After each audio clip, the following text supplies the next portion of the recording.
If you're a regular listener of Insight Myanmar podcast, we'd like to encourage you to consider joining our membership program. In addition to helping us keep this platform sustainable and allowing us to produce more content, becoming a member offers you increased access, advanced releases, behind-the-scenes content, discounts at our shop, and much more. In fact, it's thanks in part to existing members that we're able to bring you today's interview. To learn more, go to insightmyanmar.org/membership.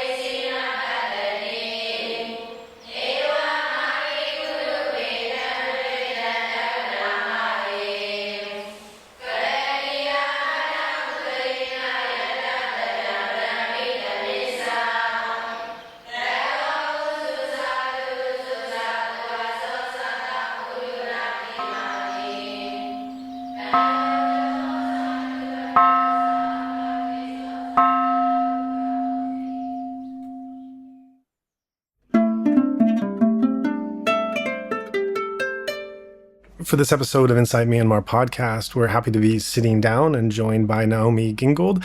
Thanks so much for taking the time to arrange this. We've been trying to connect and cross paths for some time, so I'm glad that this was finally a chance for us to be able to sit down and have a long-form conversation about your background, your work, what brought you to Burma, and more about the many things you've been doing a deep dive on in your research. Great. Thanks so much for having me. So before we get into some of your research and background, academic and journalistic work, it'd be interesting for listeners just to know on a personal level, what is it that brought you into the Myanmar orbit? I'm trying to think of the short version of this. As a college student, I studied international relations in Asia, focusing on Japan. I used to live in Japan as well. And kind of got a little bored with Japanese politics, spent time in Southeast Asia during college, and kind of my interest kind of shifted there. So, and then I think like probably a lot of Americans and even journalists I knew who came to Burma, many watching saffron happen was like a real, shift. I think even before then I'd been reading some different books, and I think especially, Emma Larkin's Finding George Orwell in Burma, right, book. It was like is that a good sum up? That's great. Actually, it's so interesting because all the three basic bookmarks that you mentioned are also trace my trajectory of how I got there. I went to Japan first. I didn't come from a journalistic or academic background. I came from a meditation background. I found a Burmese meditation technique in Japan, which is what brought me to Burma. And I arrived 1 week after saffron, coincidentally. So not quite the rationale behind the things that brought you there, but some of the checkpoints were similar. So you were in Japan. You got tired of Japanese politics and... Yeah, I mean, just tired is a very short way of saying, essentially like for a long time, and this is a very cursory way to say it, Japanese politics, a bunch of old men running the country in the ground, not entirely fair. And recently things have been shifting, but I was like, I wanted something more that I felt that I could both have some kind of impact in, that also felt like there was more interesting things happening. Yeah. Interesting things happening definitely describe Burma at any point in time. So when was the first year you actually made contact with the country or the people or the studies, and what form did that come in? So shortly before really the country opened, I was in Thailand, in Chiang Mai and Mae Sot. Meeting with some different Burmese groups, and I had met the Irrawaddy office as well. I have a pretty unusual background, academically speaking, or just kind of my career trajectory. I graduated as an undergrad, I worked in journalism, and then I kind of veered off back into music. And then went to music school. What kind of music? At that time I was doing a lot of jazz. Starting to do more songwriting, really was interested in production. And so I actually applied to, I remember I was living in New York City and I applied to Columbia J School and Music School, contemporary music school, where I could, study like production, engineering, songwriting, all that kind of stuff. And I knew at the back of my mind that like I loved journalism, right? But I was like, but let me like try this for a while, see like this is really fun and exciting too. Yeah, and my interest in journalism, was really, I would say, like IR driven, international relations driven. I had never been like, oh, I just love to write for the fun of writing. And for a while I was like, oh my goodness, maybe I shouldn't be a writer or a journalist. And I remember meeting this accomplished journalist at one point. He was like, oh, no, the secret is a lot of us, we love telling the stories, like digging in. It's like less about I just love to make fancy words on a page. Now later on, that would come to love that more. But it's always, I think it's in some ways a good sign that it's a struggle and fun at the same time. But so I went to music school, and I was doing production, where I went to music school, Berklee College of Music. Everybody has their kind of, and this actually kind of plays a little bit into the Burma story with how I got into hip hop. But everybody has, their instrument, and everybody studies core music, but you also have your major. So I had studied IR, quote unquote regular college as an undergrad. So now I was back at Berklee and I did music production engineering, and I started hosting on the local radio, the Berklee radio network. And after, when I was deciding, to end my time at Berklee, it's probably a funny way to put it. I feel like Berklee taught me very much like, you don't necessarily need to graduate to get what you need, right? A lot of, but that's a whole other conversation. But very much Berklee, you're like considered an alum after one semester. So I did several semesters at Berklee, and I was trying to decide if I would go work at a public radio station, like in the middle of nowhere, or go to grad school. And a friend was like, well, why don't you do both? And I was like, I guess maybe I could do that. So in fact, I ended up doing that. I went to Georgetown, and I knew also, because of what I had seen as an undergrad, I knew that I was really interested in this intersection of media, politics, and technology. And so I went there to study that. And then while I was there, I started working in public radio in DC. So I worked in journalism, stopped, did music, and kind of blended it all back in. And that was all before you went to Japan? Japan actually was along the way. I studied abroad first as a high school student, and then I went back in college, and then after college, and then when I moved back, I was in New York doing music. So, but then I later went to Japan later again and worked as a journalist. It's all very convoluted. Right. No, that's how stories take. They're layered and go different directions. And then through all of this, through the Japan interest, the political interest, the journalism, music, etc., Burma comes out of this. So how does that happen exactly? Yeah. So I'd had was involved in this project, let's say, not long after Dasu was released from prison, and kind of through that project ended up in the winter of 2011 in Thailand, in Chiang Mai and Mae Sot. And I was a grad student at that time, and I think at that point no one quite knew, of course, how it was going to play out. Would the country open? Would people go back in? What was going to happen? And I talked to the Irrawaddy about possibly working with them in the future. And I came back to DC, and then I basically made plans to go to Burma, and it was like, or actually at the time, it was to come work with the Irrawaddy. I was going to quit my job and then go do research, right?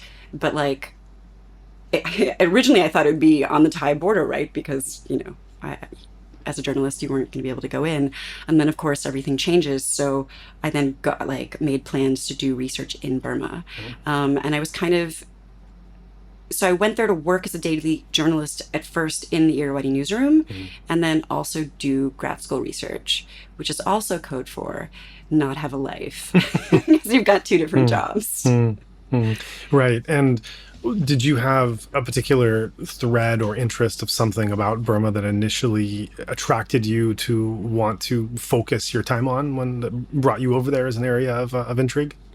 I mean, I think the fight for agency and self determination Hmm. and freedom, I think. I think a through line through a lot of my work has been this kind of focus on agency. And indeed, and I think that's where, um, but like, I will say, like a lot of people who had never been to Burma before, all we had was reading what we read on the outside, right? And I got there and Hmm. had a lot of Hmm. like some myths dispelled, had my research community Yeah, like right. put my head on straight, thankfully, right? Because Mhm. I feel like there was a lot of like Orientalist, like kind of Agreed. rhetoric around Yeah, Burma, even around like in modern stuff sure. about the country. And there's also just a lot, it just really frustrates me, is a lot of just like not fact check stuff on the record. Hmm. And I'm like, did they not bother? Did they not have time? Did they not Hmm. have resources? But like, it just means, and then on top of that, you add for a lot of safety reasons, there's a lot of histories that haven't been written. Hmm. Can you give an example of one or two Orientalist strands that you perhaps had fallen into the way this myth was presented? It was an unchecked assumption that was dispelled through that time there.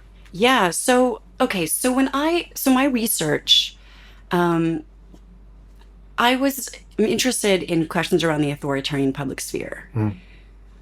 There are some really important researchers who study the authoritarian public sphere in Iran and were like, look, the way that we've conceptualized the public sphere is kind of wrong. But so I kind of took what they had done and said, well, look, what does the Burmese situation tell us then about the authoritarian public sphere and how we conceptualize it? So there was that. And then I was looking at, well, and is there agency through media consumption and or production practices? And the form of media I chose ended up in part because of my background. Well, I had background both in journalism and I had access to a local newsroom. Hmm. That's my long answer to your question. Sure. But then I also, had this background in music, which is a little rather unusual, right? Mm-hmm. And so I ended up focusing on music was the form of media I chose. And I think there's a lot of ways that this showed up. I have an entire kind of paper and an entire chapter where I talk about kind of politics in Burma in a couple different ways, but the two intersect. So on one hand, I was kind of overly focused on like, tell me about censorship in your music or like Mm-hmm. that kind of thing when I first started doing my Hmm. research. Hmm. And it's problematic in a lot of ways. For one, like there's a lot more to a story than my preconceived notion of what I've read in a book Hmm. has to tell me. And if that's the only thing I'm asking about, then I'm going to miss Oh, I see. kind of the story. Hmm.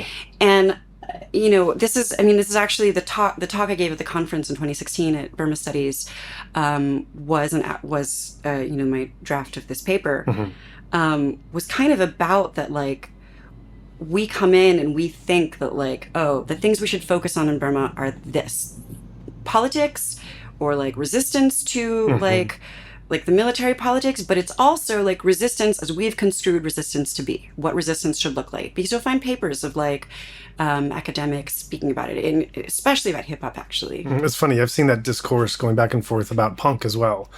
Oh God, that's a whole other conversation. Mm. But I mean, yeah, I mean, I think, but the thing about hip hop and punk is like, so punk, like, I mean, punk is a tiny scene in Burma. There's a lot of hard rock, but punk is a very tiny Yeah. scene, Yeah. right?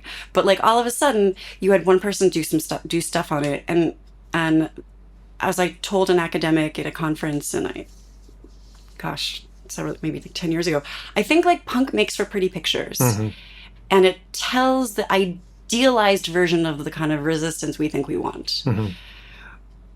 Whether or not that may be true of those artists, who knows? Like, I mean, I don't want to say who knows. I can tell you more about that if you like, but like And so I think there's been like a hyper over focus on punk. There's like a ton of articles on punk compared to like the relatively small scene.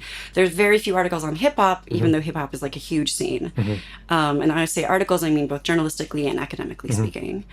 Yeah. So yes, absolutely. And then with the whole politics situation, then you got to add to the fact that like politics in Burma doesn't quite mean what it. Let me put this a different way.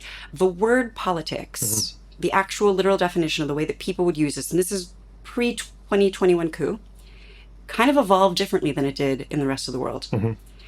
And so, like, will you take that with the fact that all these outside academics are focused on like a certain specific understanding of politics, and then what does that mean for how that plays out in the academic literature? It turns out it means that there's like both like a lot of blind spots and there's a lot of things that have been slightly misrepresented. Is that kind of my slightly vague way to talk about it?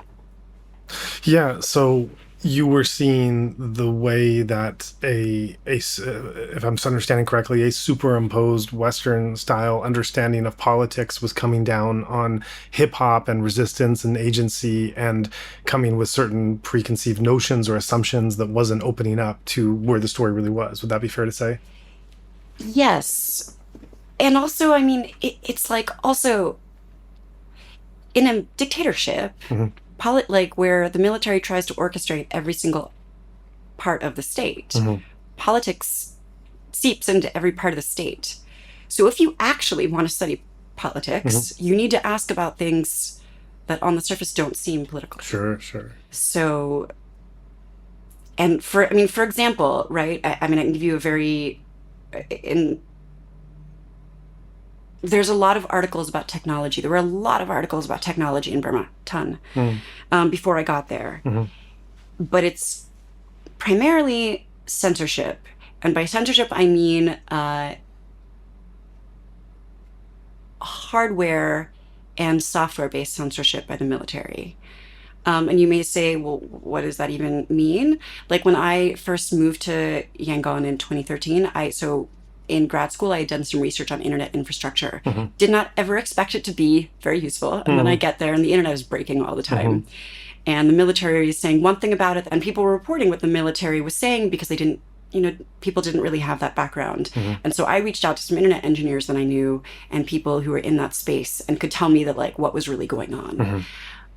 And the infrastructure, but like that kind of technology infrastructure had never been written about. So there's just a lot of different stuff. I don't know that. It sounds like a real rabbit hole that started to open up and you started to go down to one question leads to more. And also what you're saying, it from my background in meditation Buddhism, which was my personal interest, a lot of times I would have questions from the larger meditator community outside of Burma asking certain, and this is a completely different topic, but stay with me to see where it intersects, coming from their background of the way that meditation and Buddhism had been exported to their communities and their understanding about and misunderstanding about what Burmese Buddhism was and wasn't.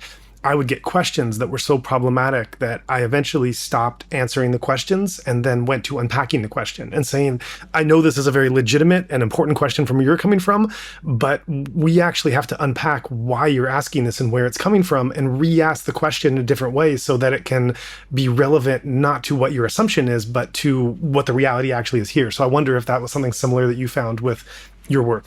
That is exactly it. Yeah, absolutely. I mean, and I give the glib version of what I say I study, which is hip hop, which, I'm writing a book on the history and evolution of kind of the intersection or the intertwining of hip hop, technology, the public sphere, and youth political agency, right? Exciting. But like a question I often, like the first thing people want to know is, well, is hip hop, is it resistance? Like, are they saying, I'm like, are you saying, do they say like F the military? Like we need to back up and say like, well, what is resistance? And like how, like there's an entire thing you have to answer. And I remember after the coup, I definitely got like a couple requests to like write an article about something like that. And I was like, we are so beyond even, well, one, that was never that great of a question, but also post-coup time, the time to use your words was the last however many decades. We are now at a completely different place. So how would you unpack that question? Is hip hop resistive, or was it resistance, or? Or how would you reframe it? How would you repackage it?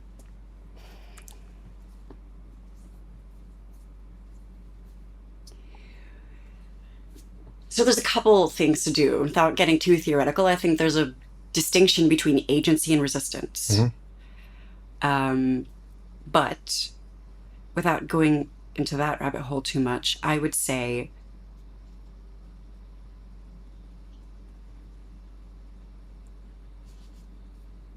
that you have to understand it within the context of the local situation. And what I mean by that is the only academic article that's been written about hip hop, and if I give you the glib summary, it's essentially like they're talking about parties and girls. People like want Burmese hip hop to be resistive, but like it's just kind of inane garbage, crap. But and I think the whole point is like when they were writing that stuff, like you couldn't actually write about something from a teen perspective. You couldn't talk about going to parties. So if you just want to focus on lyrics, you can. And you can say, yes, there's a lot of aspects that are within that. But there's an entire fight within Burmese hip hop about like, what kind of hip hop are we? And it's a fight that's reflected all around the world within quote unquote real hip hop. The people who say it like it is, and that's a whole other conversation, or people who are kind of the more commercial hip hop. And I think, pre a certain, especially pre-transition, both of those for different reasons were like had resistive elements, a lot of it. But I think also the difficulty is the focus just on the lyrics. Because there's a lot of different aspects of hip hop culture that were really important, not just to hip hop, but especially to Burmese hip hop artists. And what would some of those other elements be if we're not looking at the lyrics? What, as part of the culture and community, were symbols of importance in and of themselves? Yeah, so there's a lot of different aspects, right? There's the clothes they were wearing, the fact that they were just kind of like imbibing copious amounts of American culture and the American ethos, and if I'm speaking a little vague, it's because a lot of this is unpublished. So there's that kind of stuff, and then there was who was influencing these very artists. There's like a lot of there's some political dissidents, really important political dissidents. People are like whose names people will know, and there was also, just what these kids were reading, right? If you want to go back to like the very first hip hop group that made it big in Burma, I think first generation hip hop. So just to back up a whole lot, right? So hip hop kind of becomes a movement in the 90s in Burma. And then Acid is the first group that basically breaks through. They're the first group to get like the record deal, and they kind of take the country by storm in the year 2000.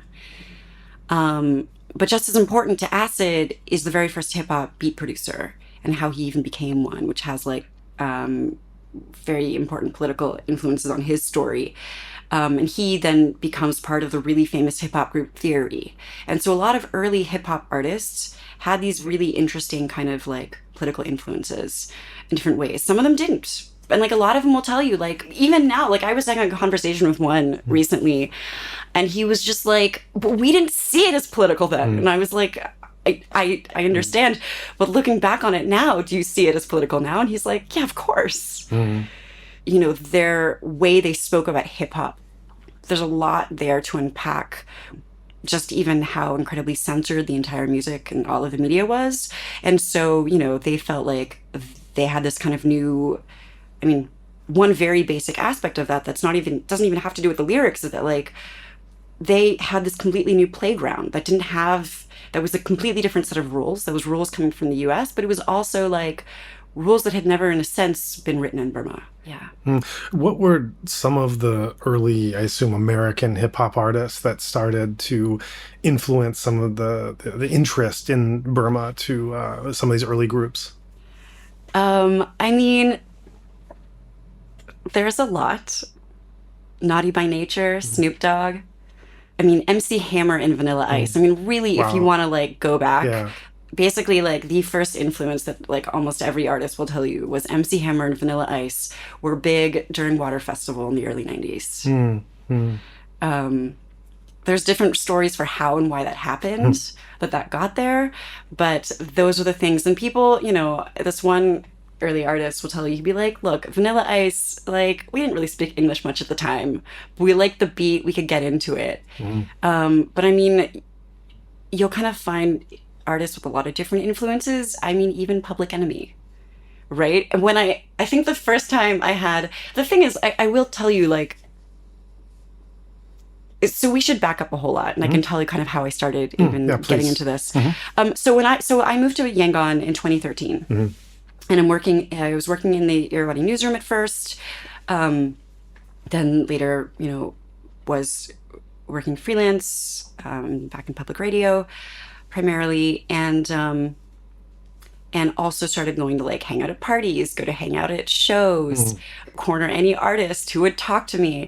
And that was not a world, that necessarily wanted to open up. I happened to be an audio engineer and a music producer. And so that was kind of like, I think my first real foray into that space was, I think a lot of times people, when they think about the art space, think of like the face in front, right? But it takes a lot of people to put something together and to make something happen. And I always was like, well, I need to look for the producers. So I kind of started meeting producers and engineers and went to some computer and music meetups. That's actually where I first met a member of Acid. And I started doing this research. And at the time, I hadn't entirely focused on hip hop. I knew I was looking at agency within music, but I didn't know necessarily what aspect of music. And at the time, I didn't exactly set out to write a book, right? I set out to I was like, okay, I'll do like an article or something. But what I realized pretty early on with, I don't know, gosh, even maybe one of the first interviews I did with was a beat producer who was responsible essentially for second generation Burmese hip hop, which kind of became popular around 2004. Kind of changes the like basically until then, there just were very few beat producers. I mean, basically there was like one who was kind of mentoring others, and there was another one who came on the scene, right? And he kind of changes what's possible and like makes Burmese hip hop, brings it on the level of like the outside world, right? But how do they even have this technology? How do they get access to that stuff?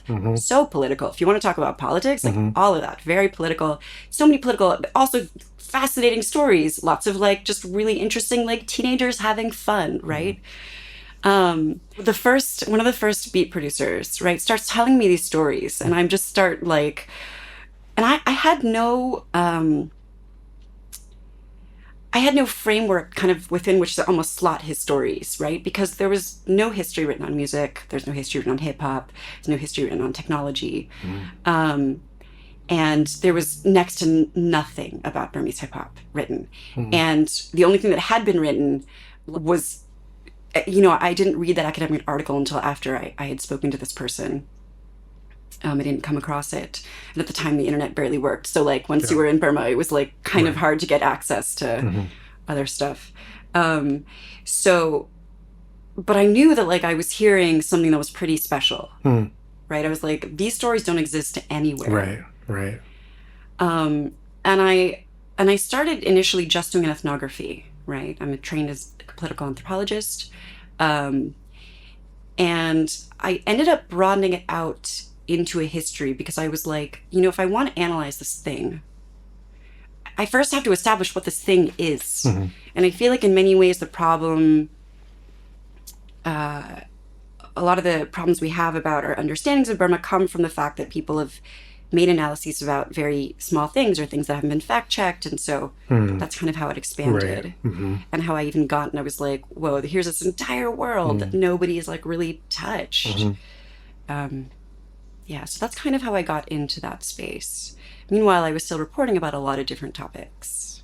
So if you were to find that some of the hip hoppers that you were speaking to did not attribute their motivation to politics, whatever that word meant at the time, later they attributed that way, how were they articulating why they were doing what they were doing at the time they were doing it? So I will say, just even clarify one bit further, like there are very few people now who even use the word politics about it, because the word politics has a very specific meaning in Burma. Right. Was it political? But that aside, what would they would say, we just we liked it because we just wanted to have fun. We were just doing it. We wanted to be like modern and young and like and doing the cool stuff and expanding our minds. Or they were just really into drugs and parties too. There's all of that, you Yeah, know. yeah. But I mean, I think the same thing could be said about, you know, party scenes and hip hop scenes in the U.S. You know, Absolutely. I kind of liken it. I think about it when I was trying to figure out a way to give an analogy also to kind of the some of the way that the preconceived ways that Burma had been written about in all of this was like, can you imagine what we would know about New York City if the only thing that was written about New York was about like Tammany Hall, city politics, and Yeah, that's good. like police and crime, you know? What would we know about the fabric of New York and American culture and American politics? So, yeah. So I mean, I think that a lot of people will say that we were having fun. We just really liked the music. We wanted to express ourselves. We wanted to say things. We wanted to, you know, as production, as like more technology comes in and production capabilities, people learn how to produce on their own. People were having a lot of fun doing that kind of stuff. So I think there's a lot of different ways and reasons that people got involved, but especially, you know, from around second generation on, you know, you see a lot of people who are very much like, it's about the culture, which is very much a refrain you'll hear like in hip hop communities around the world, right? It's very much about like this entire hip hop is like 4 elements, and then there are some people who will add even more elements to that. And it was like all these different things kind of for expressing yourself. And yeah. And you mentioned how Acid was one of the first hip hop bands that broke through. What was it about them that was different than what preceded them? I mean, okay, so Acid was the first group to get a record deal. So, and they were the first group to. So Sai Sai, actually, funnily enough, Sai Sai released his album before Acid. They were all friends and working together in many different ways up until this time. So Sai Sai releases his album. It doesn't do very much, kind of as a flop. Then Acid releases their album and is like a big hit. What year is this? This is the year 2000. I think, was Sai Sai's earlier that year or was it late 99? I'd have to double check my notes. And then Theory's album comes out a week or half a year later. What was different about Acid? I mean, it was essentially the first hip hop group, right? To the ears of Burmese listeners, to the public, they didn't know that there were these other groups, right? And I mean, most of the public considers Acid the first group because they were basically the first group to be famous if you leave Sai Sai's earlier album. So I think it was like this entirely new sound. I think what they talked about and how they talked about it was very different. I mean, Acid's first album, essentially when they submitted it to the censors the first time, the entire thing was rejected.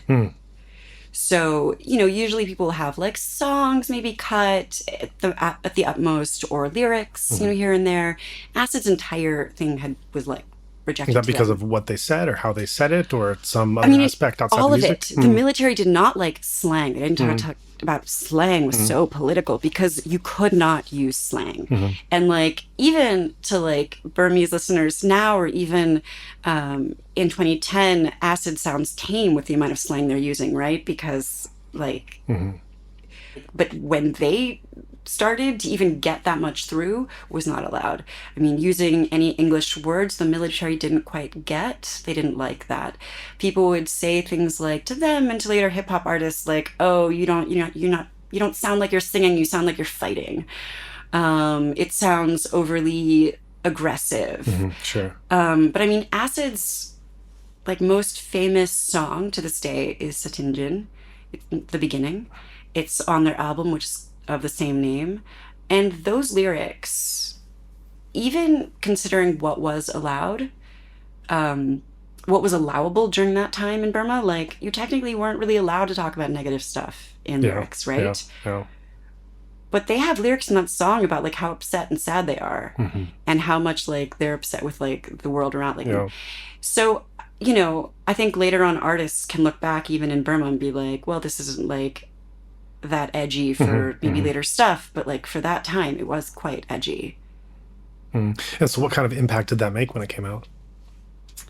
I mean, acid was pretty popular across the country, so they like became kind of overnight sensations, and Mm, like they were also incredibly young. mhm, They were like 18, 19. mhm, What? So, I mean, I think it just kind of changed the entire music industry. It gave space for hip hop where there hadn't been. Now, still, you would hear artists talk a lot about the fact that they still had to fight very hard because, because again, because not just the military didn't love it, but also the rest of the music world didn't love it. They were like, "What is this computer music mhm, thing? This isn't music. What are mhm. you doing?" And then, they were also so young that people were like, we don't want to work with you. So I think it opened up a space. It kind of brought, like, also like a space just for like youth within like Burmese popular culture. This one really important Burmese hip hop producer began to produce other pop groups. And they also began to like mentor other groups and other Mm, younger kids. So you started to see a lot more artists just because they were like trying to mimic acid, but they mhm. also, the ones who were really good would go to the parties and would end up connecting with them in some ways, in Yangon. So, I mean, yeah, I think it started to completely change the culture. I think it's a little too premature at Acid's time to be like, oh, hip hop is here completely to stay. Mhm. Um, but I think it created that platform where none had existed, and created a platform, really importantly, for youth voices and stories. Mhm. Right. So you mentioned how lyrics aren't the only aspect of hip hop culture and hip hop music.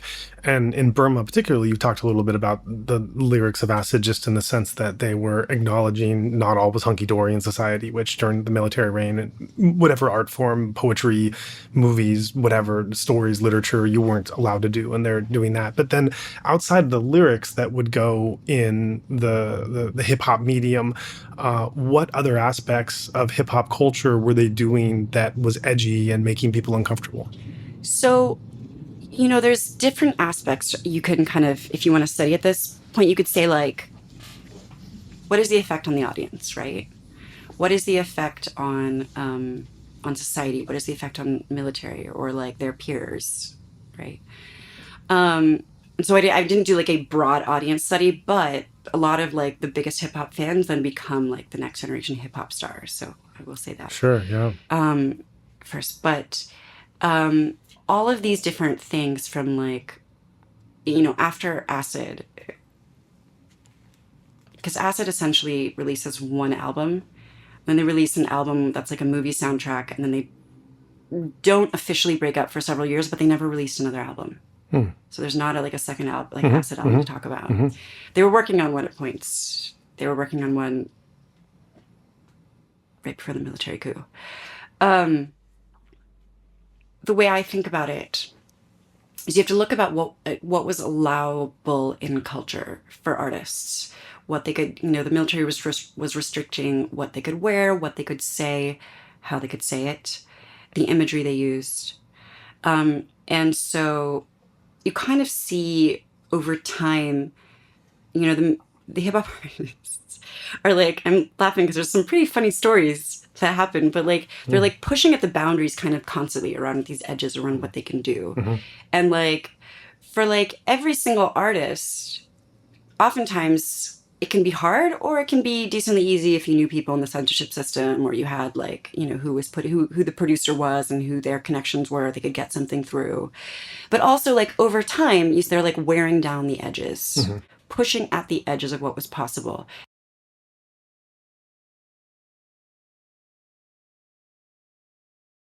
5 years after Acid, what you see happening is quite different. The amount of slang is like completely different. Hmm.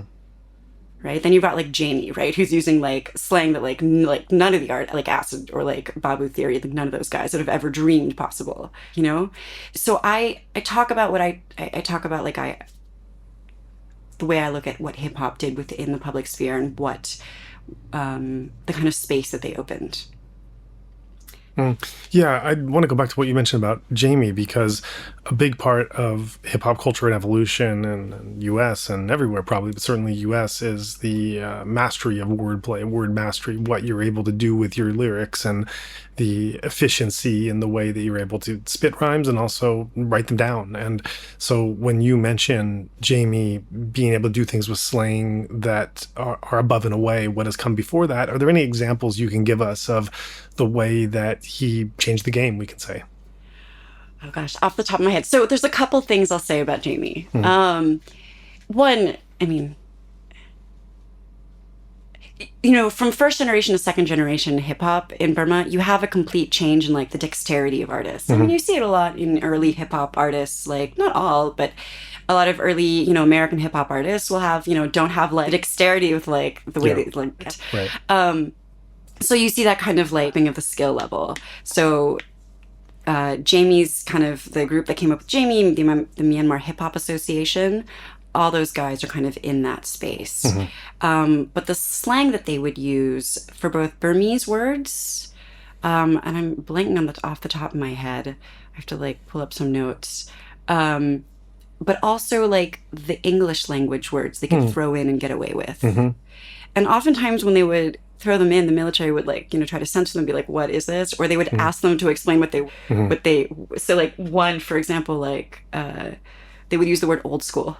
The military would be like, what is this? You can't say this. And they'd be like, you need to explain what this is. And I'd be like, it's just like an older school. Right. But I mean, I think the thing about the censorship system in Burma that I really didn't understand until this, especially with what I'd seen written about it, was that like, it was very, very capricious. And especially who you knew and who was paying for your album made all the difference in the world. You'll see some people will be like, well, Jamie was able to get away with more also because of like the connections that he had. Or it also really depended because he was working with MHA, and there was like an early MHA album that was actually produced by a Burmese dissident, and the military just wouldn't let the album through. Like wouldn't let it through. And they eventually changed it to the producer to be the wife of that dissident. And it was fine. And it went through. It's incredible. It's when you're talking about the censor board, it's reminding me of the story that we heard from a Burmese monk in Sri Lanka that we did a podcast with, and he was talking about how the censor board related to the Buddhist texts that would come out. And this was fascinating to me because one certainly thinks of censorship when it comes to movies or poetry or literature or hip hop, that this makes a certain sense. But when a monk is writing a religious text about some aspect of the suttas, you don't really think of where censorship comes in. And he explained that you needed, he gave the example of Pa Auk Sayadaw, who's one of the great master meditation monks and living in Burma today, and that when he first came around and wanted to publish his books in Burma, he wasn't very well known, and that you had to basically pay a bribe in order to have it's probably the religious board censor, not the normal censor, but the religious board censor to be able to approve your work. Pa Auk Sayadaw refused to pay that bribe, so instead he went through a Taiwanese Buddhist publishing house, which printed it, and he became such a popular meditation teacher internationally that those books then landed in Burma so it was the Taiwanese publishing house that was importing those books around the world and then to Burma.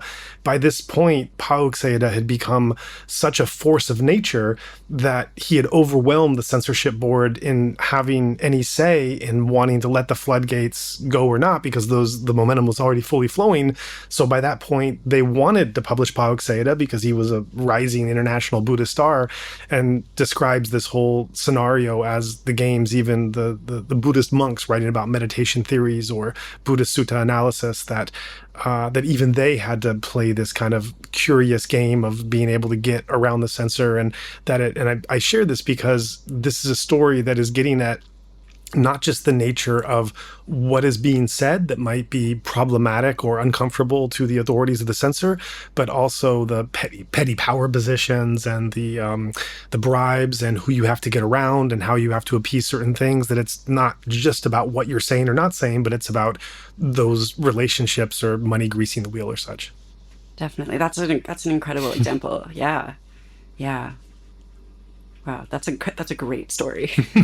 Yeah, so I remember for myself, I remember being in Burma when I saw a news story that and I might get this wrong because it was so long ago. My memory is that I saw a headline that was something like the state censor resigns his position.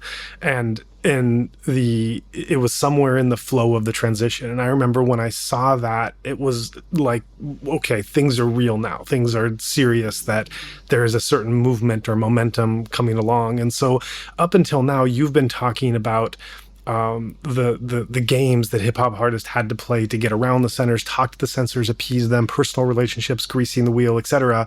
Once there is no censor during the transition period, how does that change the hip hop that's starting to come out?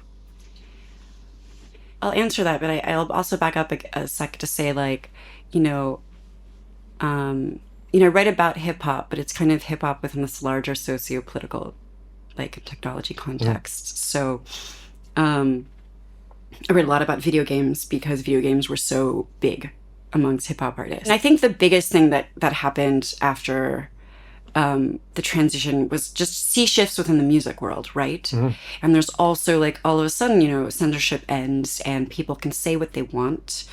It doesn't necessarily mean you get a lot of, like, overthrow the military right away. Like, that's just not what, again, but you also didn't need to be saying that to have a political impact before. Mm-hmm. But I think the biggest thing you saw that you'd hear from a lot of people in the music industry would be all of the cursing. And, like, you saw there was a big shift between second and third generation with, like, the language, the, like, rudeness and coarseness of the language that happened in around 2007, 8. Mm-hmm. Essentially what becomes the first artist of third generation. Mm-hmm. Essentially the first one, he gets, like, banned before he's really widely known to the public because of this underground release that's like considered to be way too rude. Mm. And in some ways, actually, I should say, I didn't mention this, but, like, over the years, the hip hop artists felt like they were fighting against these, like, allegations of, like, oh, you're just rude kids, you're not actually, like, making art, anything like that. And a lot of, like, the older ones were like, you're just proving them right with what you're doing. Right. But there are other ones who are like, I don't know, we're just being edgy. We're just pushing them. When you say coarse, is it like sexually coarse, violently coarse? What kind of coarse language are we talking about? I would say the specific song has to do with, like, talking about, like, period blood. Mm-hmm. That goes beyond the pale for some people. Mm-hmm. And then there's cursing after the removal of censorship. Mm-hmm. And then you start to see more edgier stuff. You start to see a little bit of things and a couple artists. But I remember being at a show in 2013. So in 2013, when Dasu, well, I won't go into that now, but in 2013, there are a lot of artists who start doing shows related with NLD kind of around. And I remember being at one, and, like, there were two artists who got up and they did this, like, very political song. I think it's called Revolution. I have to go check the title, but Netja and Lamba. I remember that the 13-year-old next to me was just, like, could not believe it, right? But that was more of an outlier in 2013. Yeah, so I would say the biggest sea change right away would have been more of the cursing. And so you saw the music industry want to, like, figure out how do we get, like a rating system. It was a big deal in America. Cursing was a big deal when it came in America, the parental advisory sticker. And I mean, they didn't know what to do. Right. If you remember, and I'm sure you do because you've researched this, it's just coming to my mind. Was it Dan Quayle that back when cursing became a big thing and he made that part of his thing that we need to clamp down on this, on how this is destroying the youth of America because there's actually bad words in music, which hadn't really been too much of a thing in popular music up to that point. And I remember I was never that into hip hop at a young age. It was more when I grew older that I got into it. But I remember my parents and parents of that age kind of terrified that there were these, terrible bad words and curse words and imagery that was coming in the form of popular music. So this seems like a universal thing that hits even the so-called free world. Yeah, absolutely. I mean, absolutely. I think that a lot of these themes that, like, are in hip hop in Burma are themes definitely that happen elsewhere. The way they play out often are slightly different, but but absolutely. Yeah. I think, as you know, like, well, I shouldn't say as you know, because I was talking to some, my academic research, doing ethnography, and I'm doing grounded theory analysis for people who care about theory, is slightly different than journalism, right? But as a journalist, like, uh, I remember in 2013, it felt like the height of like freedom in Burma. And then over time, it started Right. like things kind of Yeah. start to get worse and worse and worse and Yeah, worse. yeah, yeah. But what was interesting to me is I don't know if they're just outliers, but I was talking to some artists recently they were like, well, no, we felt we really like found our groove around like 2017 or 18 or 19. I was like thinking, I feel like that's when things started clamping down. Yeah, yeah. That said, there are these underground cultures, even the mid aughts. I mean, I think the thing in Burma, even during the aughts, like there were underground cultures, and you could get away with things as long as you didn't pass a certain line. Because if it passed a certain line, military would then eventually get to it, and they would, What was that line? Well, for example, like I mentioned that story about those hip hop artists and that Munster Blood, that was not an officially released song. So like you didn't have to actually go through censorship in Burma if you were not going to sell your song, make any money from it. And so people like just like in the US and around the world, people are releasing like stuff on there wasn't SoundCloud at the time. There was barely internet at the time in Burma, but like that equivalent, right? Mixtapes. And so if you had an underground release, you didn't have to go through censorship. You were fine.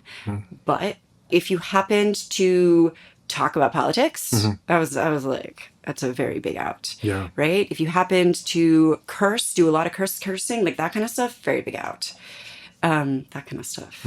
Actually, that reminds me of Two Live Crew, to bring in another example from the U.S. and their arrest for I think it was sexually explicit lyrics at the time, which were an arrest based on free speech, but also a kind of free speech that had never really happened in the public forum in that way before. So it was something we had to grapple with in our own way several decades ago.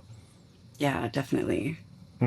Right. So then another part of hip hop culture that's really been endemic to hip hop in the United States is not just the use of hip hop to want to bring a message of resistance or of lyrical mastery, but the beef, and not going outward but going inward at each other. So have there been beefs of note in the history of Burmese hip hop?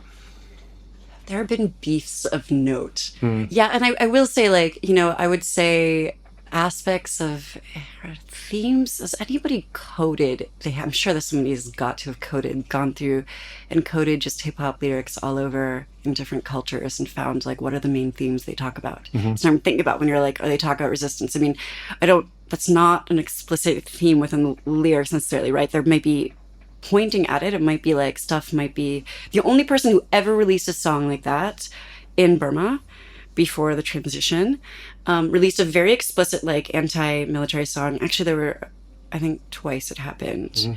One, the person was, I believe, not in the country. The other time it was somebody who was in the country, and he was arrested very quickly afterwards. And that was AFR. Though it should be said that, and this is again to kind of in some ways the silly focus that's gone on within how people think and talk about Burma, like that song, the first time I encountered Burmese hip hop, the first thing I ever knew was Generation Wave, what Zayatha had done with his underground political group, that also released a political song because, in large part because he was there. But I feel like in the outside world, that was very stressed. Like before I came to Thailand, I was told, oh, you should hear about Burmese hip hop. Like they've got like this really political hip hop, and it's like telling me all about Generation Wave. Like almost nobody heard that song, right? People who were part of the underground cultural scene, like a lot of them did. They had guesses about who it might have been. But what he did with Acid, which was very political, like the whole country heard. But that was like never mentioned abroad. Sorry, in terms of beef, there are like always big beefs. There have been a lot, but like the biggest ones I would say are like, so the fight in hip hop all around the world is between like, staying true to yourself, like speaking your real story versus like selling out to the commercial, music industry, blah, blah, blah.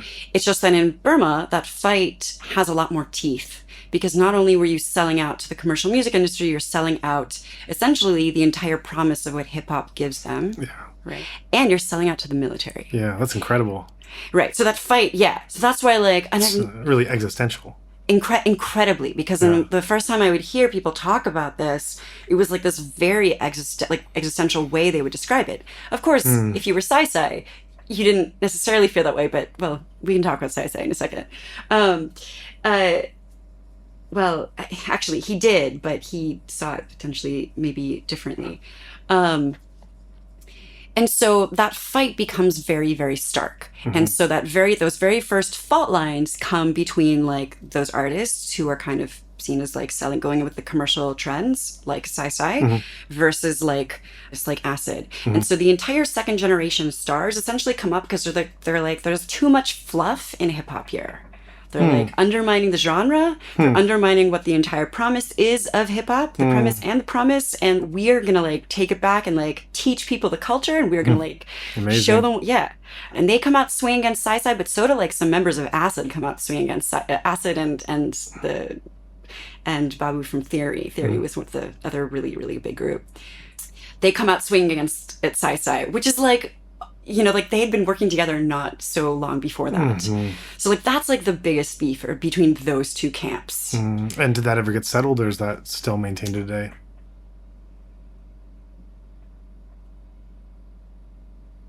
I'm thinking carefully at what I'm going to say. I think, one aspect of hip hop culture that's not really talked about as much when people mention the elements is this very much this sense of entrepreneurship. And Sai is like a very savvy businessman, right? Very, one of the only artists who really, really lived only on his like earnings. Granted, Sai's layer was the biggest earner in Burma. But there are some new beefs and fault lines that have happened after the coup, and especially after, the resistance formation and then the executions and all that.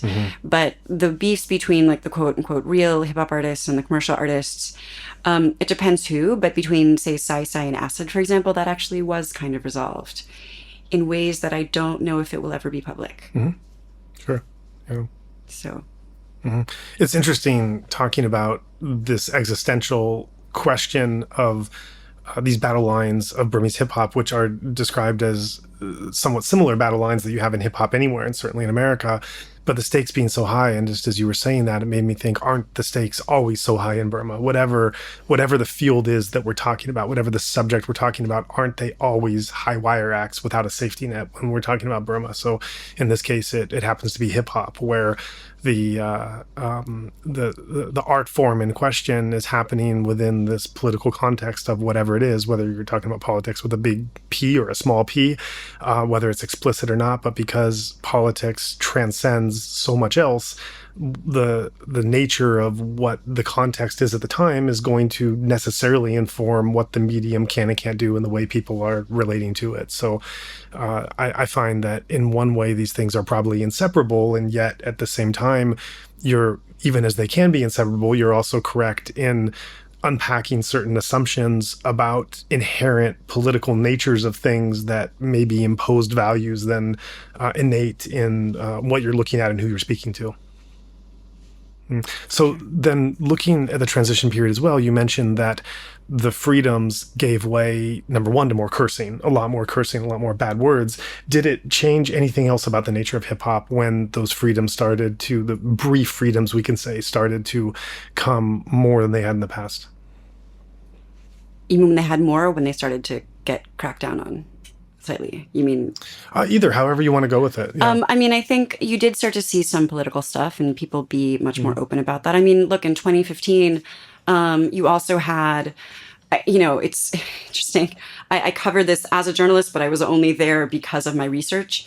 So during the NLD campaign in 2015, you had the big campaign song for the NLD was a song that was written that was like a collaboration between a bunch of hip hop artists and non, but it was like produced by hip hop artists too, and like they, one of the members of Acid, Anega, and his wife, Tan Win, who's a pop star, along with two other, well-known artists, were organizing a lot of Burmese artists, both hip hop and non, on the campaign, including actors, on the campaign trail for the NLD. Right.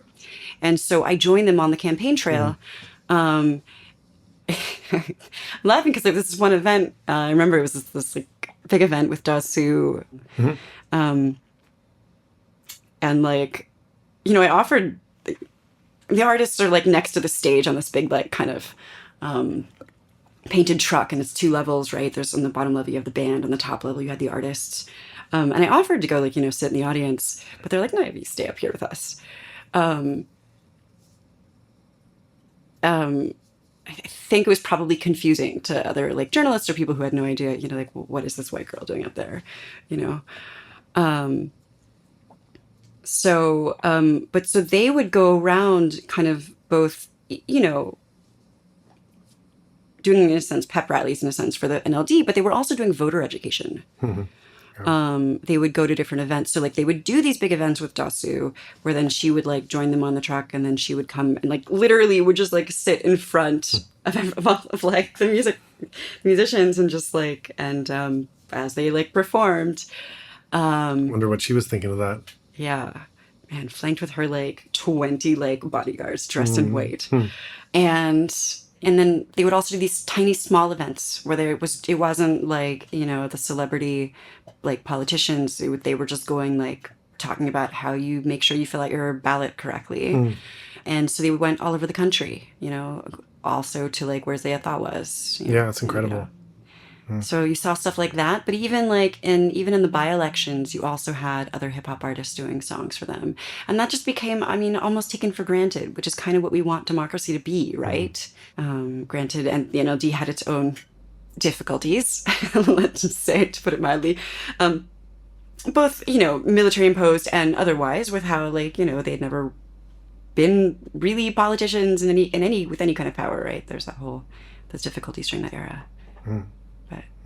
Right. Now, before we get to the coup, your research, in addition to hip hop, which we've been spending a fair amount of time on, rightly so, it's a fascinating and important topic. You've also gone into, as you briefly mentioned, internet, youth culture, and then this primary thing you talked about at the very beginning of your Burma journey, which was agency. And so I don't know if there's more on here that you want to hit at singularly or where they came together, but whatever else from your research on these topics that you think would be pertinent for our audience to know in some form here. I think that I would just say generally, I think that something I learned a long time ago, even something that I see in Burma and something that I see in Japan, is you need to pay attention to what the kids care about. Interesting. It will inform so much about the place that you're trying to understand, be it politics, culture, all of it. And I think you do a disservice to the nature of what you're trying to understand when you don't. Right. That's very interesting. I like the way you put that as well, because there's also, although you didn't say it, there seems to be an assumption with it, at least that I heard, that I think is also very true, that you need to pay attention, because often you don't, because often they're the easiest things to undermine or to look past or to dismiss, or, to say this is just, I think every generation at some point has said in America, that's just noise, whether it's, hip hop or heavy metal or rock and roll or punk or whatever it is, that's just noise. And no, this is actually more than noise, and you need to look at it a bit past, it might not be on your frequency, and we might not be talking about music, we might be talking about some other kind of art form or expression, but that certainly is the case. And I think it's certainly the case as well in a place that is changing so fast with such fault lines like Burma. And so as you look at, in your words, what the kids are doing, paying attention to that, what other themes and or memes or interest would you say that you picked up upon or were able to tease out before the transition that were trends that were maybe not so well known or well regarded that you see as playing an outsized role now that you maybe saw just the seeds of before? So I wrote about this some in the piece I published after the executions. So in 2022, those high-profile executions, Kojimi, Zayatha, and the 2 others. But if I hadn't spent a lot of time digging into what Burmese citizens, and especially what Burmese youth, think about politics and being involved in anything political or whatnot, I wouldn't have really understood the kind of sea change in civic consciousness that we've seen happen after the coup. Okay, interesting. So, and this is also to the, the point about, pay attention to what the kids care about and what they're paying attention to. Like, what were the kids sharing? What were they talking about? What were the photos they were sharing? What were they, what all of a sudden, like, political science and history stuff were they sharing after the coup? All of that stuff. What do they think now? Even, I'm sure you've covered like the fault lines between NUG leaders and younger revolutionaries who don't feel like they're getting listened to. Yeah. I mean, all of that stuff, Right.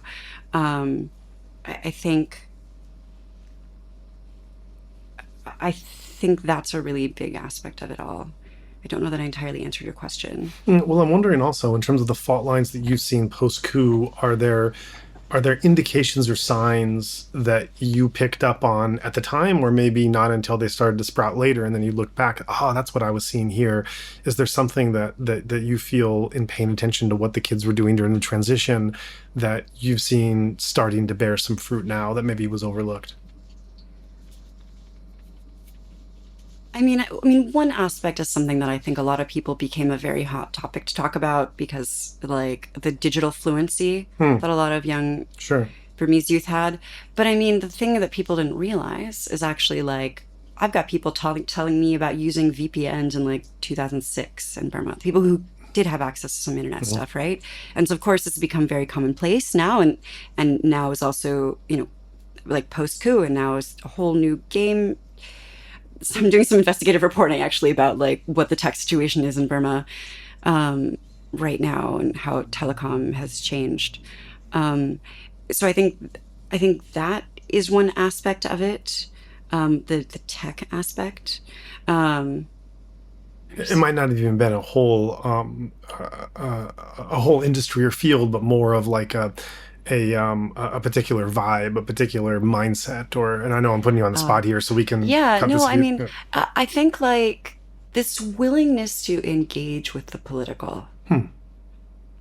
I think that's just been a really, really big sea change. We're now seeing podcasts, kind Yeah. of like Yeah, a right. whole lot of podcasts, which I love. Same here. There's so many reasons I love seeing them, but like, because I talk about like media across the board, right? Like changing media habits and, but it's really great because it as podcasts and social media did in the US and around the world, it kind of opened up the means of production. You didn't just have media or like very wealthy people producing these things, right? And now I've got some really famous hip hop artists who are like in a popular podcast. There's a really famous, rock star who does a podcast. I think it might be on hiatus now. But like there, people talk about mental health. People are on there talking about like how they need to change just like power. And who do you listen to and how do you like contest versus not contest and like how do you like things like that. But like you get to hear like kids talking about on a podcast. Great. Yeah, that's really awesome. But I really think like the shift in civic consciousness that we've seen after the coup has just been kind of mind-blowing. There's all sorts of negatives after the coup and plenty that you've covered, but that one is an up. Yeah, it is. That's an awesome thing to focus on. And how would you describe that shift as someone who studied where the civic consciousness was and the different forms and mediums that your attention was drawn to, and just as someone, an observant person who lived in the society for as long as you did, how would you characterize and describe what that shift has been? I mean, as I mentioned, kind of this engaging with the political, I think during the transition years, a lot of people would just tell you they didn't care. It was just not a thing. They didn't care about the news. They didn't follow that. That wasn't for them. It wasn't a thing they were going to be engaged with. And there was this huge shift after the coup, whereas like, not only it's like, oh yes, I care, but I'm going to like get an education in it. And like you saw kids like sharing resources and you saw Telegram channels, some of them which are now defunct, but like, what was pretty amazing, I should say, after the coup was until the communication on Facebook went underground, right? The military started cracking down.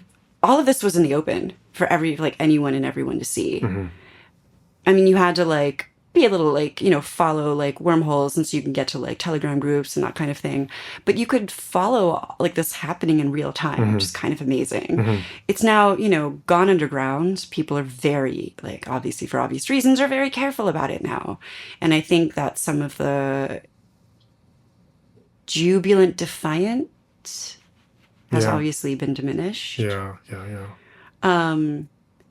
But I think you can't, once that cat is out of the bag, once you took a generation of Burmese kids who didn't care about politics, who said that they never want to be involved, who knew nothing about what the military was doing to like the ethnic minorities, and all of a sudden a lot of them do, and like care a lot.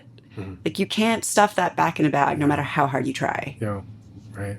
That just does remind me, you mentioning that part of the Burma story, it just makes me curious. The evolution of hip hop that you've tracked, is this primarily among Bamar individuals and in Burmese language, or to what degree has the ethnic voice and ethnic language come in? So in third generation hip hop, so we're talking from about 2008 on, the one really big change, apart from like the increase in like words that people might find offensive, was you saw in a sense both the means of production open, so that like computers were now more widespread, and this media has now spread, so you now see it happening in ethnic areas. You now see like different languages. You now see like, and you now see people now being able to produce on their laptops at home. Now, granted, at that point, only like wealthy people could afford those laptops to do that. But from that point on, you were seeing like places. And I should say, during the transition years, what was really fun actually was to see different like very famous artists occasionally to like kind of trumpet one of these artists. They'd like, I remember at one point there were some Korean hip hop that like some very famous Burmese hip hop artists were all like sharing on their like profiles. I remember during COVID, actually during the COVID lockdown, there was like a COVID rap challenge, and it was very cool. It was all of a sudden you see all these like women, young women, like who are rapping, and there have been female artists over the years, but it's definitely been a small group. So that was quite fun. One of the challenges that American hip hop has gone through is the in some of the early iterations, there were some lyrics that were not just the usual violent or sexual stuff, but had misogyny or other types of language and bias, homophobia, that I think in today's hip hop is not very cool. I think there's still a way to be offensive and shocking and everything else, but there are certain lines that have maybe not drawn completely, but are a bit more respected than they were back in those earlier days. Has that ever been something that Burmese hip hop has had to work through, as some of those, in whatever nature those biases would come out? But have there been kind of biases that are somewhat on the wrong side of history a few decades removed? I mean, I would say that some, especially maybe more like misogyny ideas, like are within the music, but you didn't get things as explicit, right? Because that just wasn't possible. So you didn't have those things as explicitly to even kind of rectify. That said, Burmese hip hop artists are really big fans of American hip hop artists, largely, especially in the early years, especially when there wasn't Burmese hip hop for the, the first, second generation. But I would say though, I definitely now see trends among, Burmese hip hop artists nowadays. I see a trend of like a lot of hip hop artists with like long hair, just like things that, while overly, like, let's say, to use a term like woke, or also kind of not falling into the same pitfalls maybe that earlier hip hop would have potentially done somewhat. I mean, I will say, so I'm writing this ethnography and history, and like I kind of, it's both like a history of these people and of this culture, and the technology and political situation and agency, but I wish that I had really dug into like some of the changes in hip hop around 2019, 2021, but I haven't as much in that era until like then the coup happened. So, so I'd mentioned I was working both as a journalist and doing research. Around like 2016, I presented at Burma Studies Conference, and I was just like, I can't keep doing two jobs. So I put it aside for a few years, which is why a lot of my stuff is stayed like unpublished.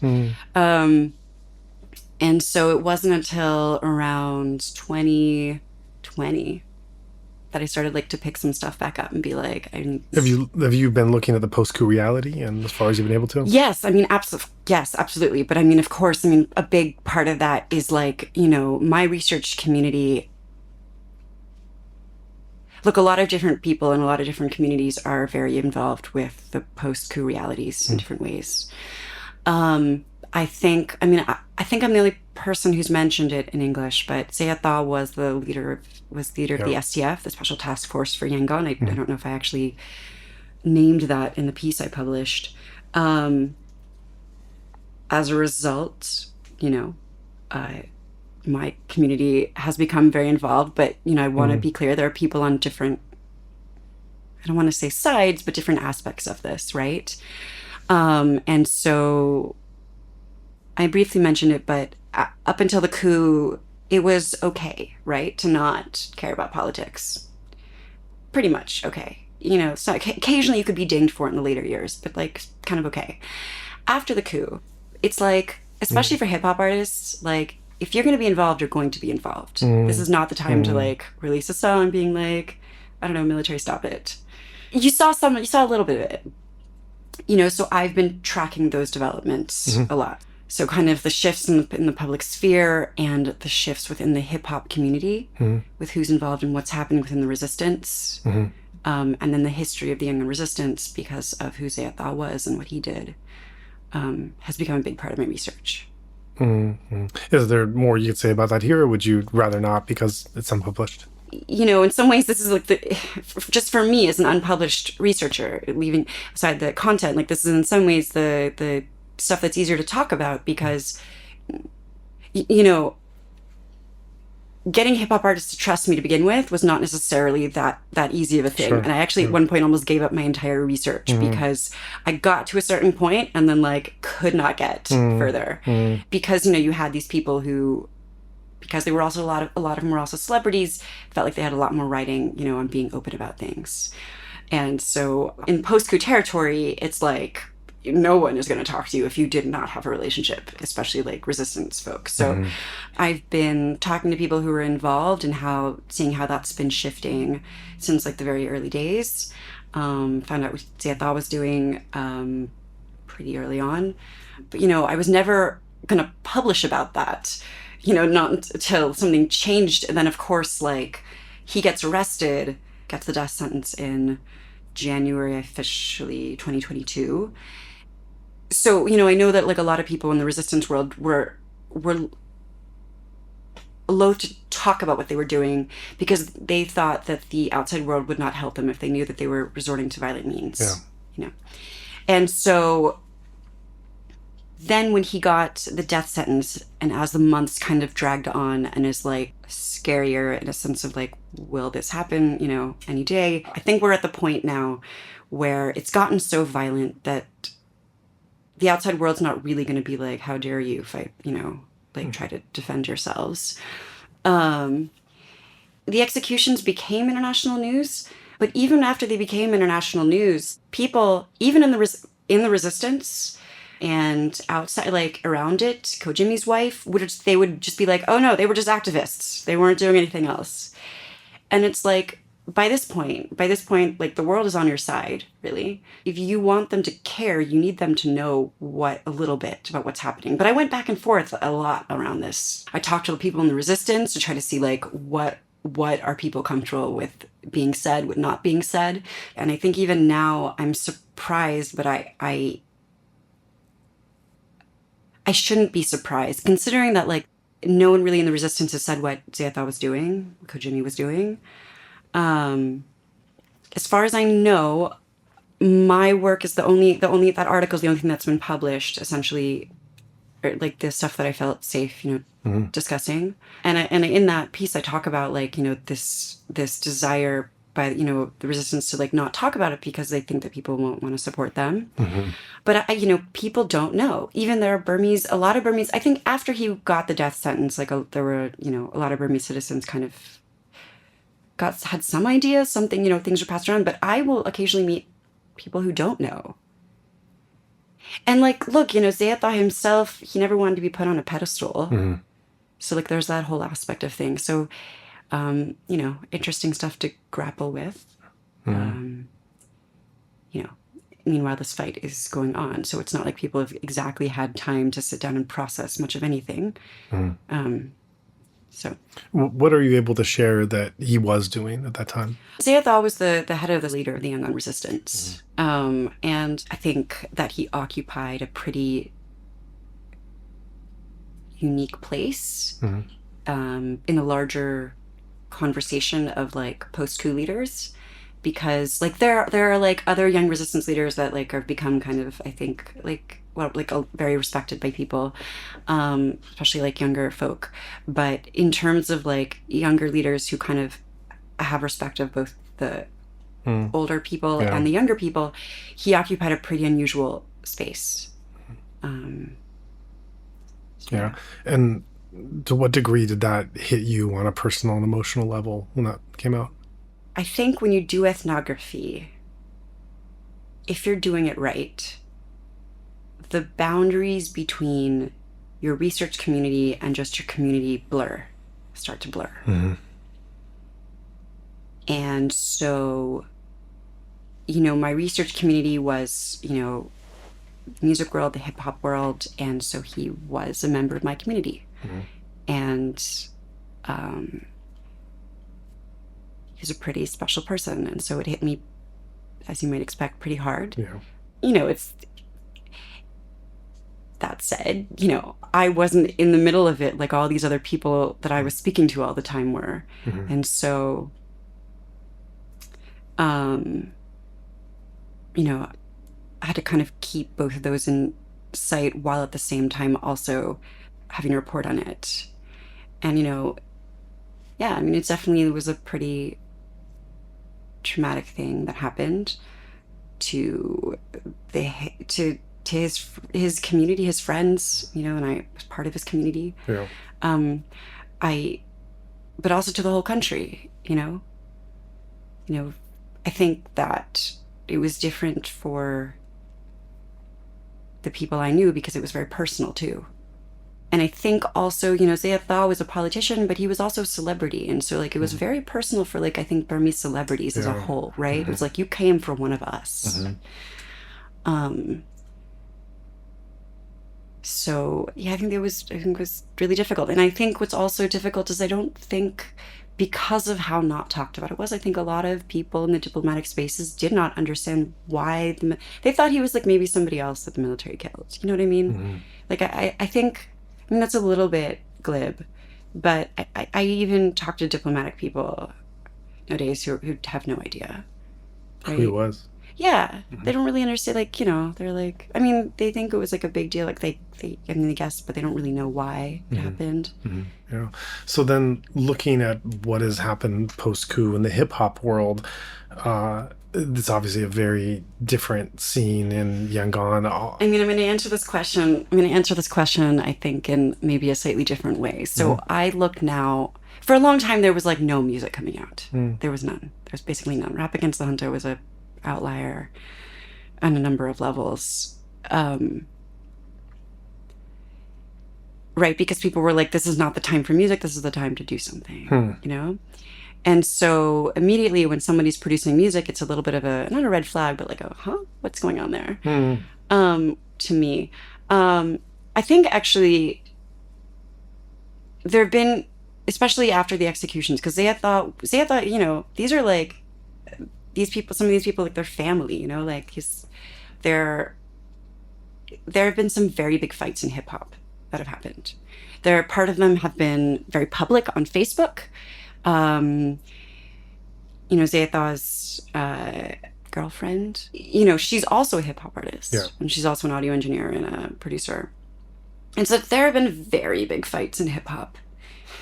Like, there's some very famous names that have become unexpectedly polarizing.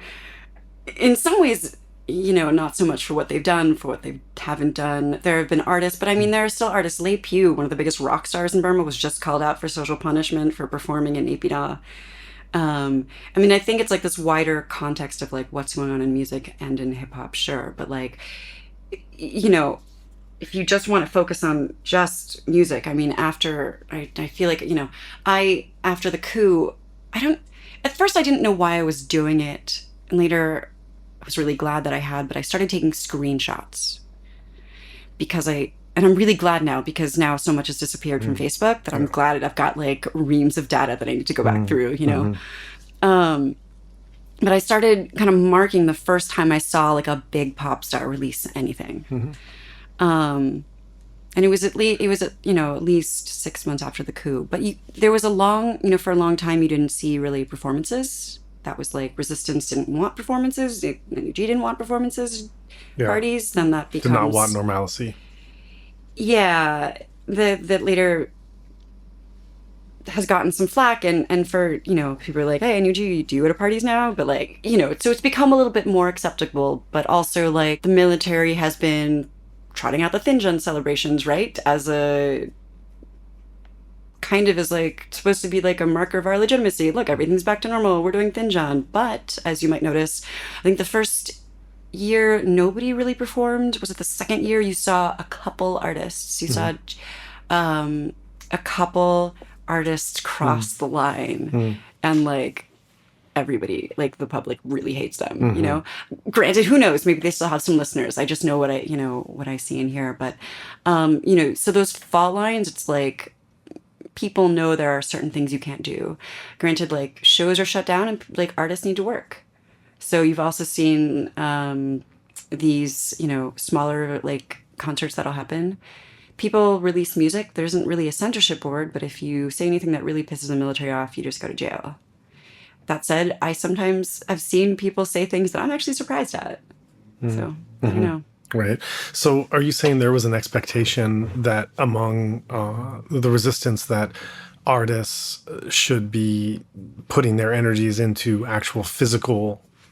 It was more of an expectation after the coup that this is not the time to party. This is the time to be focused on the like feeding the military. And so for a long time it was like kind of looked down on as like partying. And so you saw these like there was a brief article written about some of this, I think in the Straits Times recently. It was the parties that I've been seeing in Yangon for a while now, these like very, very drug-filled Yeah. parties Yeah. that are very quite expensive. And they're very highly tied in with Mm-hmm. military because of the permits that are needed, Mm-hmm. and who's in charge of those permits. And so artists who are performing at those, other people are like, especially in resistance forces, or people who are sympathetic to the side, are much more unhappy with. Is my way of putting it. Right. Yeah. So, where do you see hip hop going from here? That might be an impossible question because it's such a weird juncture we're at, but do you have any sense or feeling of where you might predict it artistically to go, or what that might depend on in terms of the context, the political and social context? Artistically, I don't want to pretend that I could tell you Yeah. what's in the minds of the artists and when they might. Yeah, I mean, the fabric of society has been torn apart. So like, Yeah. and people are often in far-flung places Yeah. and doing different things, and you're seeing different concert events, sometimes in support of the resistance in different places. Obviously, that's not happening inside the country in physical spaces. There are still some younger artists who are doing some music that I think is respected and liked across the board. Mm. But I don't. I mean, you've seen a gradual return to people making music, Mm. Hmm. but not really still in the same amount as before. And I mean that in terms of like just the amount that's being put out, but also just like how much activity people are involved in. It's a little bit unclear. I mean, I think also everybody's struggling, you know? So, I mean, there is still a music industry, there's still stuff happening. So I'm just thinking some of the artists that I've spoken to on this platform have talked about, who have been active since the coup, have talked about the role of the artist being something that is inspiring the morale and giving voice to very much being a part of the revolution, seeing themselves very much as a part of wanting to encourage and inspire the people. But in talking to you, it's making me wonder if there's this greater dichotomy or tension that I wasn't aware of, that when you're looking at this issue of normalcy, that, hey, things aren't normal, we shouldn't be pretending any normalcy that includes the artistic and cultural and event style of programming that happens. All amount of energy and resources need to go strictly into the actual fight and resistance movement. So is there a line of thinking like that you've felt you've identified? I think there's both. I mean, I think there's been a gradual shift. So at first there was very much like, no, it was not the time to party, not the time for that. Now I think people are like, look, you have to let off steam. People still need to be able to do Right. that. You also need to have some level of normalcy, especially in Yangon. Especially if you're involved in the resistance in Yangon, you can, you need to have some level of normalcy in outward appearances. But yeah, there is also bifurcation. You're certainly not going to hear, I don't know, like, gosh, Sai coming on and being like, I'm going to do a song for like the revolutionary forces, right, to inspire them. That said, the role of the artist, I think, is different in different places and spaces. I mean, I think that's a really noble idea. And I guess I try to be a little bit tempered in how I speak about it, because there are people in a sense, on different sides. Everybody's got to choose, everyone chooses, right? But, what level of involvement they feel safe with and where they want to be and what they want to be focused on. And I think, like, as it's ground on, more and more people have had to grapple with, where do I fit in this? And the other thing I'm realizing as we're talking about this now is that we're referring to at least three very distinct communities. You have the communities that are in military-controlled urban areas. You have the communities that are in liberated areas, Mesot, even Chiang Mai we can extend it to. And then you have the diaspora communities in the West. Absolutely. And these are very, even though these are somewhat amorphous and you have a lot of connections between them, and people obviously travel between one and the other, they're also somewhat distinct in terms of their flavors and their types of communities. And in the diaspora, of course, you see events up the wazoo. You see all kinds of, because of the both the freedoms that are there, as well as the fundraising aspect to them, the need to connect with community, the need to have some kind of cultural component that is that is giving a flavor or a life to what the revolution is. You see different natures and shades of what is not just acceptable but also expected in the form of entertainment, movies, music, etc., than in those Western diaspora communities, as you would see in liberated areas, border areas, and then in the urban areas. Yeah, and I think it's important to keep in mind against the also, like, even in smaller communities like the hip hop world, like, you can't exactly say like all hip hop artists are X. Now, granted, you're the outliers of hip hop artists you saw with the military at Thinjan, like GFAT, like that's an outlier, right? Like, that's a line that most people will not cross. Yeah. Now, one of the things that you talked about at the beginning was this sense of having to unpack certain faulty questions, Orientalist thinking, misunderstandings about Burma, which really goes back to the colonial days and before. Looking now at the post-coup reality, the way that it's being reported, understood, misunderstood, are there certain threads of misunderstanding, of, I don't know if there's still Orientalist ways of thinking you would attribute, but certain ways of reporting or understanding the conflict in Western media or context that is routinely being misunderstood in ways that you would like to push back against? I would say not just in media, I would say among academics, Sure. academia, I would say also within like diplomatic circles as well. I think it is, let me put it this way.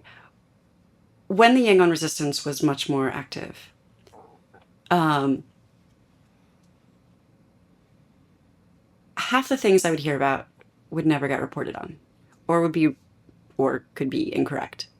And I certainly wasn't hearing about everything. And I occasionally would see even an academic who hadn't been in Burma recently, so didn't really have, like, I would say, like, really, like, good networks on the ground, to fact check things, kind of cherry pick an item and go and talk about it. And it was like a little bit like, what? Sounds like the same thing you were talking about even before the transition. Yeah, but I mean, look, I also want to broaden this out. I think to say also, like, it's not just Burma that this happens to, Sure, but like it is a pretty, extreme. But, I will say, like, also, I initially got interested in this topic of this intersection of media and politics, how they influence each other in technology because of, like, watching what was happening in the Middle East. Yeah, but I think that whole thing about, like, accurate information. What is accurate information and what do we judge based on? I mean, also now here in 2024, it's like a very different game than 2021, in 2022 even. And with so many people in jail or people having had to leave or whatnot, it's sometimes even harder to get good information, accurate information out. Even journalists who are reporting on the country daily, and I'm working on a book, so I'm not doing daily news reporting. It depends the outlet, but sometimes I just wish there was more of an attention paid to fact checking. That's hard in this context. Are there certain kinds of facts or not just facts, but ways pointing to general understandings or assumptions that you see kind of consistently misinterpreted or unproportionately commented on, blown up, minimized, something like that? Trends that you would comment on? I mean, I think the one for a long time was this idea that, like, I mean, now I feel like the tide has shifted, right? But this idea that, the military is like the inevitability and they're the only, harbinger of, like, stability. Sure, yeah. Right? And it was like, and I feel like, USIP was good, like, the people there were good at, writing about this in different ways, because they have some very good networks on the ground and people, right? They've really gone after this. So they're very good. But, like, they were, like, the only people, but, like, think tanks in DC, I'm just like, what are you, like, but also just, like, academics who just hadn't really, spent much time there and really, recently, and didn't have, like, the networks, I guess. I mean, about the resistance, gosh, so much about the resistance. I mean, granted, nowadays the Young Resistance is kind of a shadow of what it was at its heyday before, the military really brought a lot of it. The military brought a lot of it down for a number of reasons, but and so it's still active now, but it's not anywhere near as active. But I mean, early on, you just saw people writing about, like, resistance stuff, being like, oh goodness, can you believe they, like, did this awful thing? And it's like, what you heard is actually not what really happened. There was quite a bit of that.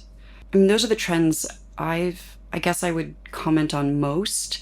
I think now, I feel like I'm a little bit in a stuck in a little bit of a place in the sense of, like, trying to understand where the tide is. Yeah, aren't we all? Yeah, exactly. So, like, in some ways, I almost want to turn that around on you and be like, what do you see? You're the, I'm very focused on my niche right now, and I'm doing investigative reporting, which, like, in many ways I get annoyed at because it takes too much time away from my book work. Yeah. But I would be curious to know how you would answer that question. Well, I don't really see it reported on very often, so I don't know. I mean, if we're looking at USIP and some of the more the areas of focus outside of the mainstream where it's getting picked up, would be another topic, and I'm probably not so tapped in either, aside from the guests that we happen to have on that we do more of the deep dive in. But I think funny enough, the area where I've kind of been exposed to are, given the popular nature of the kind of conversations that we have, we get hit up pretty routinely from people wanting to engage in the conflict either as a fighter or a journalist. Really? Yeah, so it's more of That's like fascinating. Yeah, it's more of like the adventure thrill part of it, of like can I how can I come there to help liberate the people and drop in, or how can I embed in a unit and do an article for this piece? And so it's and so responding to that kind of vibe and that kind of crowd has taken a certain kind of care and knowing how to assess who they are and what their motivations are and what their background is and where I want to go with that. So that's a bit different from the question you asked, but that's where my own, or our platform has had more engagement of people coming out, as well as Russian trolls. I've had a lot of attention from Russian trolls. Russian So yeah. trolls. Jeez. I mean, have you helped people? Have you not helped? I mean, have you like kind of connected people to like journalists or people who want to like, has that ever happened?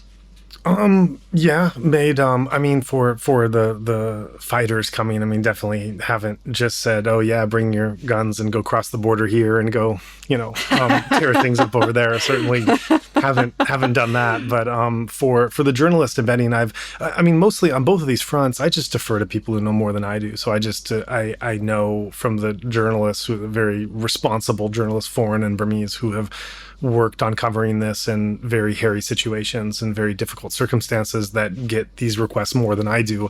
I'll often either pass the person on to them or just defer, describe what it is I'm hearing and get their advice on how to respond to it. I'm not really in a position to facilitate any of that. Yeah, you get, and then I'd say the other field of questions that we get a bit from are also meditators who want to come there and do their meditation retreat and have had some interesting. No, it is funny because there's a whole thing about meditators who are not quote unquote political, and so they should be able to go and have their spiritual practice and let the politics happen around them because they simply want to have their own meditation experience. And I wrote, and earlier this year I wrote an open letter to meditators describing kind of, because I've gotten this question so much, which is how can I come in? Should I go in? I'm going to come in whether you tell me I should or shouldn't. I'm coming in, so tell me what I should do there, or help me find the proper place to go. And so I was just tired of answering this all individually, so I just wrote one letter, and I refer everyone to this letter that's basically saying, look, I came to Burma for meditation. I've spent not years, but decades helping meditators come and become monks and nuns and find their place of practice and help them on the spiritual journey. It's something I care very deeply about and something that resonates very strongly in me. And categorically, now is not the time to come to any part of Burma as a meditator. And the letter goes through all the different points of why this is dangerous and unethical and reckless and everything else. And some have thanked me for that, and others have gotten very angry and have pushed back in any number of ways. So there you go. Wow. What you didn't hear there was the sound of me rolling my eyes at the question.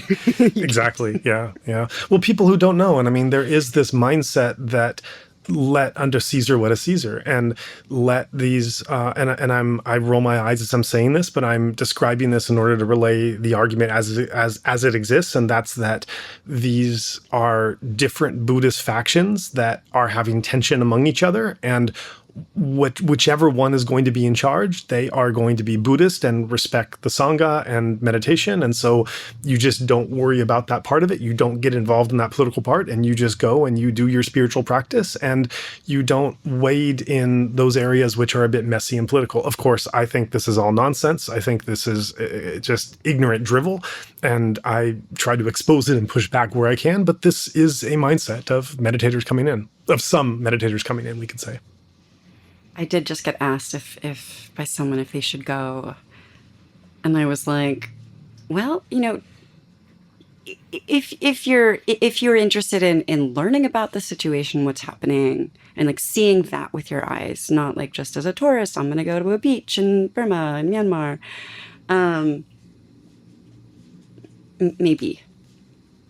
Yeah, it really depends, but I think mostly any answer I try to give on anything, I'm trying to defer to and relay the voices of the many informed and engaged guests that we've had on in not telling them what I think one should do or not to do, or my opinion. The whole nature of the podcast is our platform is guest driven. So we're really bringing those voices of different and diverse informed actors of guests on here.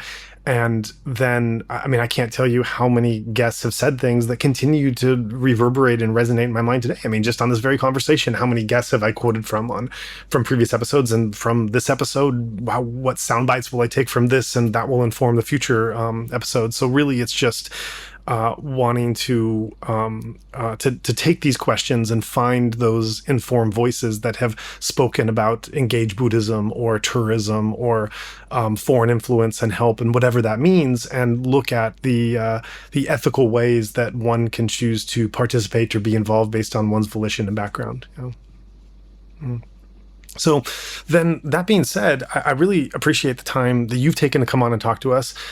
We've bounced around a number of different ideas and concepts that have been based on your research and background. Gosh, we have covered a lot. You know, your questions have been great. Thanks. Thank you for having me. I know we spent quite a bit of time talking about doing this. Yeah, glad it happened. Yeah, likewise. I think that's it. Your book is still in progress. We're waited. We along with our audience, I'm sure, waiting to read about this fascinating topic and all the detail that it deserves. For the time being, when the work is not published, where can listeners go to find out more about you? Sure, great question. So my website, Naomi Gingold, NaomiGingold.com. I would say Twitter, but if you're on Twitter, it's still somewhat of a thing. Twitter, I publish now far less regularly. I have some investigative work that'll be upcoming. Look for that in different places. And you feel free to get in touch. You can reach out to me through my website or on Twitter, social media, that kind of stuff. Thank you so much. Great. And we'll link all of that in the episode when it comes out as well. And thanks so much for joining us and taking the time to talk. Absolutely. Thank you.